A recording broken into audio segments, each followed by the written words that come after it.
Hi friends, welcome to the lesson. This is a special game on periodic table. గత 2 రోజులుగా మనము periodic table లోని elements ని గుర్తుంచుకోవడం కోసము చక్కటి గేమ్ ని మనం చూస్తూ ఉన్నాం. ఈ రోజు ఈ వీడియోలో మన 10వ తరగతి సంబంధించిన వేర్వేరు పాఠాలకు సంబంధించిన ప్రశ్నలలో వాటి సమాధానాల్లో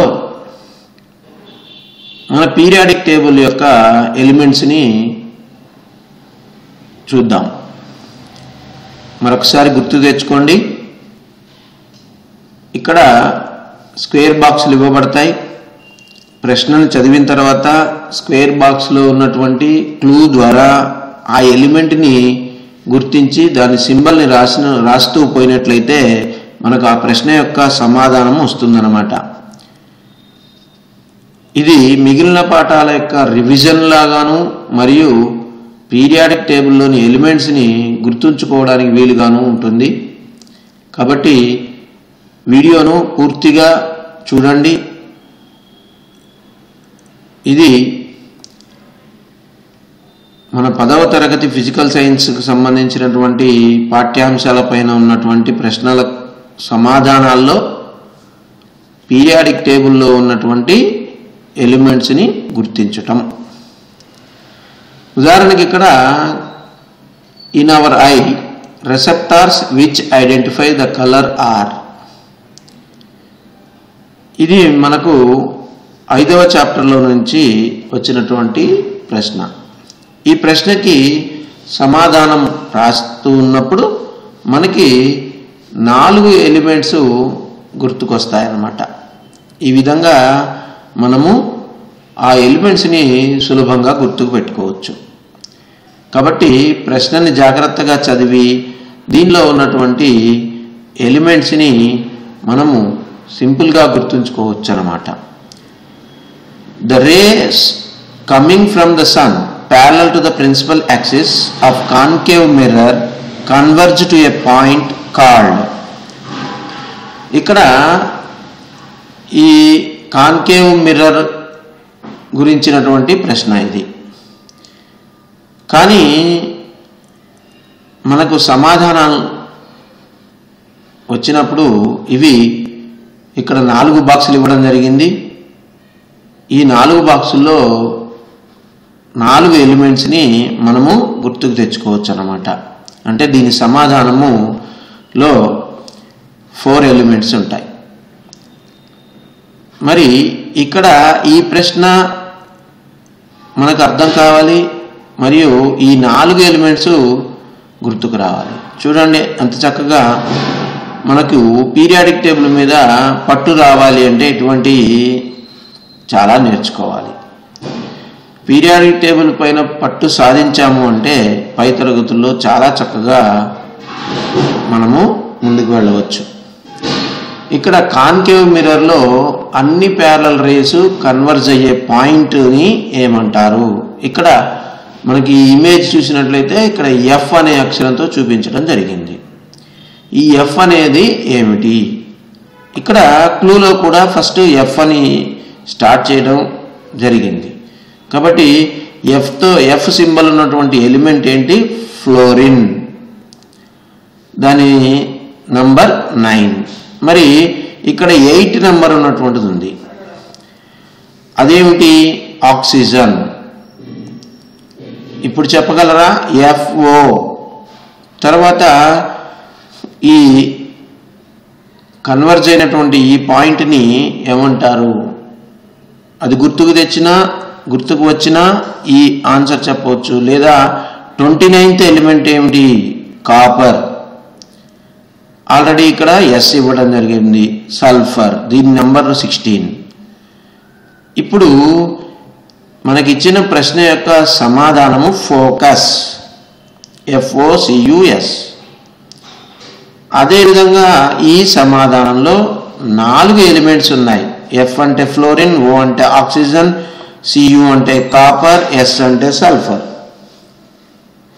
అలాగే వీటి నెంబర్స్ కూడా మనము ఇలా గుర్తు పెట్టుకోవచ్చు అన్నమాట. Fluorine 9, oxygen 8, copper 29, sulphur 16.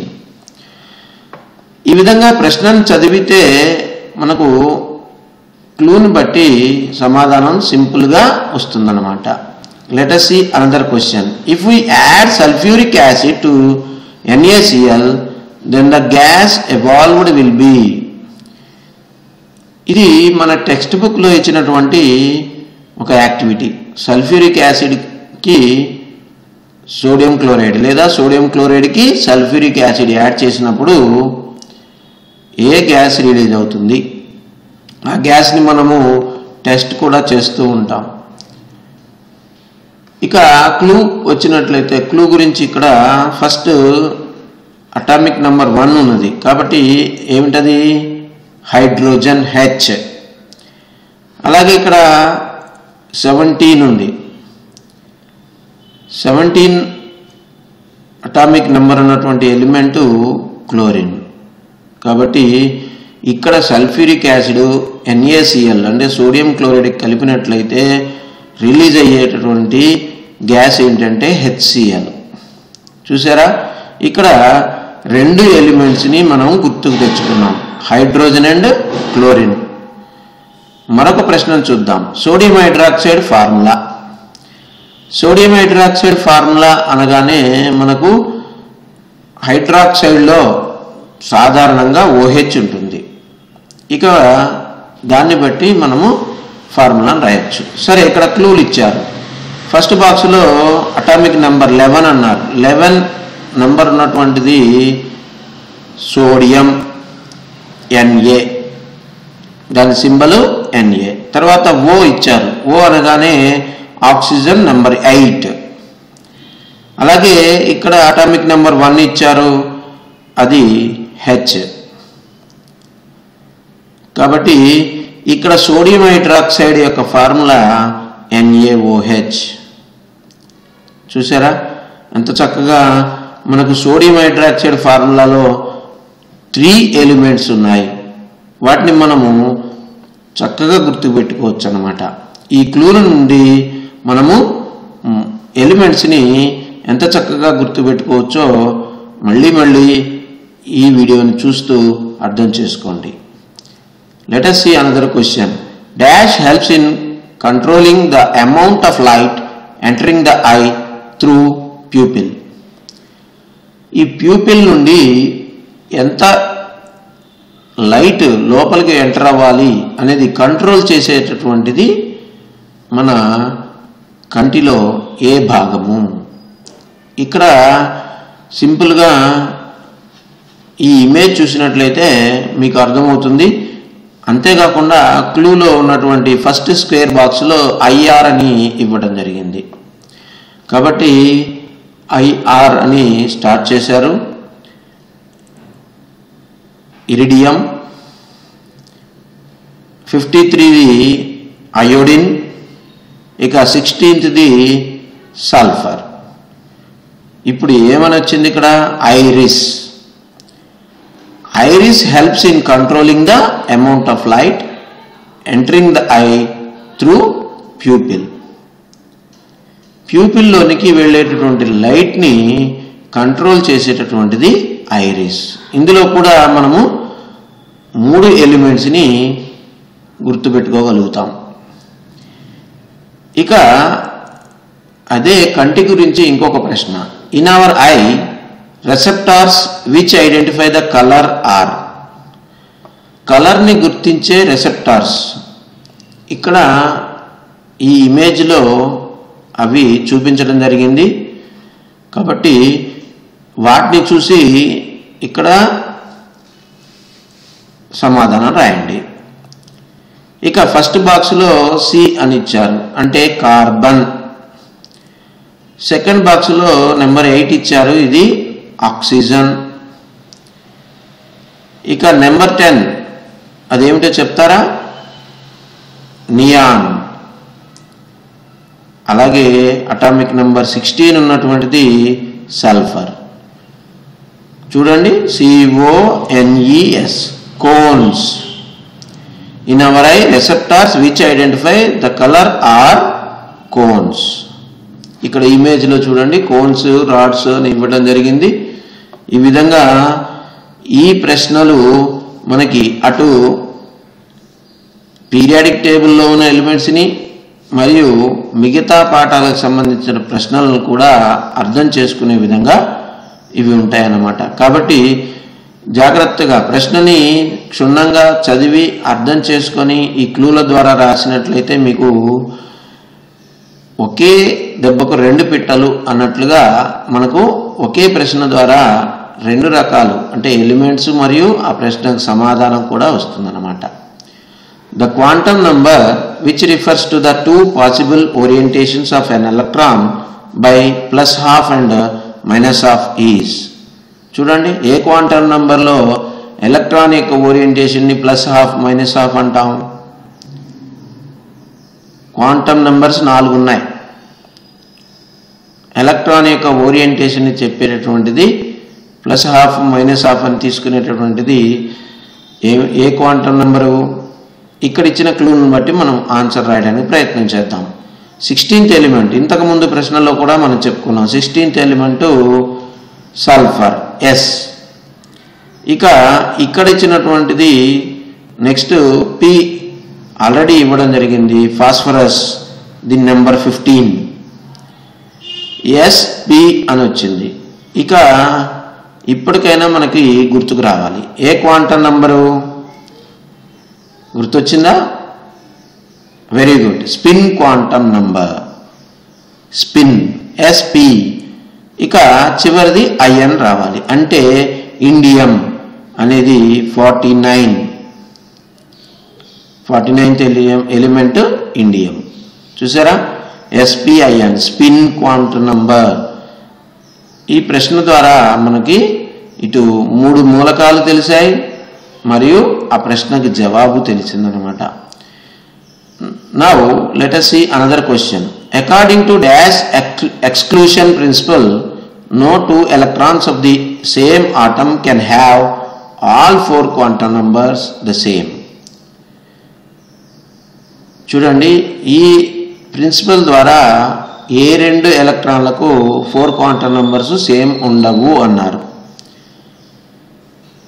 అది ఏ ఎక్స్క్లూజన్ ప్రిన్సిపల్. అలా తెలవాలి అంటే ఈ క్రింద ఇచ్చినటువంటి స్క్వేర్ బాక్స్లో ఉన్నటువంటి క్లూస్ ద్వారా మనము చెప్పాలి. 15th ఎలిమెంట్ ఏమిటి? Phosphorus, P. ఇప్పటికైనా గుర్తొచ్చిందా ఏ ప్రిన్సిపల్? 79th ఎలిమెంట్ ఏమిటి?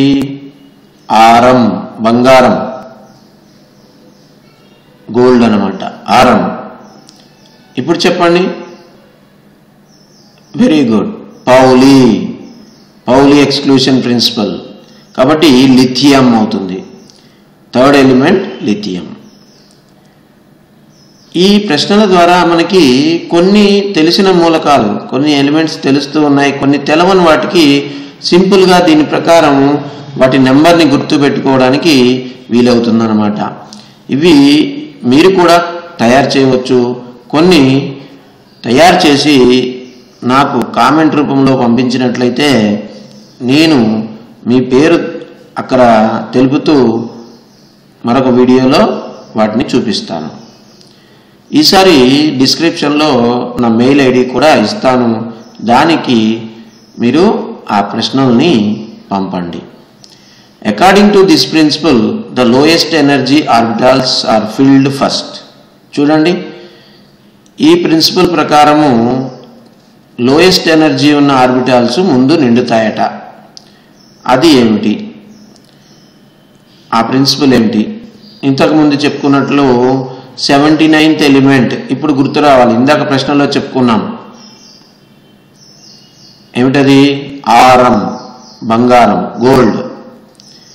కాబట్టి ఆరం అంటే 79. ఇక్కడ F ఇచ్చారు, అది ఫ్లోరిన్ నెంబర్ 9. ఇక ఇప్పుడు చెప్పండి ఆఫ్బౌ ప్రిన్సిపల్ ఫార్ములా స్పెల్లింగ్ ఏమిటి? AUF BA బేరియం 56ది బేరియం. ఇక ఇక్కడ U ఇచ్చారు ఆల్రెడీ, యురేనియం 92. చూసారా, ఆఫ్బౌ ప్రిన్సిపల్ అనేది లోయెస్ట్ ఎనర్జీ ఆర్బిటాల్స్ని ఫస్ట్ నింపుతుంది అని చెప్తుంది అనమాట. మరి ఈ ఆఫ్బౌ ప్రిన్సిపల్లో మనము 4 ఎలిమెంట్స్ని గుర్తుకు తెచ్చుకున్నాం. ఈ విధంగా ఈ నేర్చుకోవడము, ఈ కొండ గుర్తులు లేదా బండ గుర్తుల్ని మనము ఇంగ్లీష్లో నీమోనిక్స్ అంటాం. ఈ నీమోనిక్స్ ద్వారా మనకి చాలా ఉపయోగాలు ఉన్నాయి. మీరు వీడియోని జాగ్రత్తగా చూసినట్లయితే మనకు మిగతా పాఠాలపైన పట్టు సాధించవచ్చు. అలాగే పీరియాడిక్ టేబుల్లోని ఎలిమెంట్స్ కూడా సులభంగా గుర్తుంచుకోవచ్చు అన్నమాట. Thanks for watching. ప్రతి వీడియో పైన మీ కామెంట్ని తప్పనిసరిగా తెలియచేయండి. కేవలం లైక్ డిస్లైక్ అనడమే కాకుండా మీరు కామెంట్ చేయండి. బాగుంది బాలేదు అని అన్నట్లయితే, ఇంకా మీ సజెషన్స్ కూడా తెలిసినట్లయితే నేను ఇంకా ఇంకా ఇంకా గొప్పగా వీడియోలు చేయడానికి వీలుగా ఉంటుంది. నా యొక్క మెయిల్ ఐడి maaku369@gmail.com,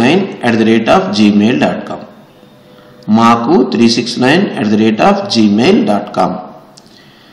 దానికి మీ యొక్క అభిప్రాయాలు కానీ మీరు తయారు చేసిన ప్రశ్నలు కానీ పంపించండి. నెక్స్ట్ వీడియోలో వాటి నుండి మనము ప్రశ్నలు తయారు చేసుకుందాం. Thanks for watching. We will meet in the next video. Till then, bye bye. Take care.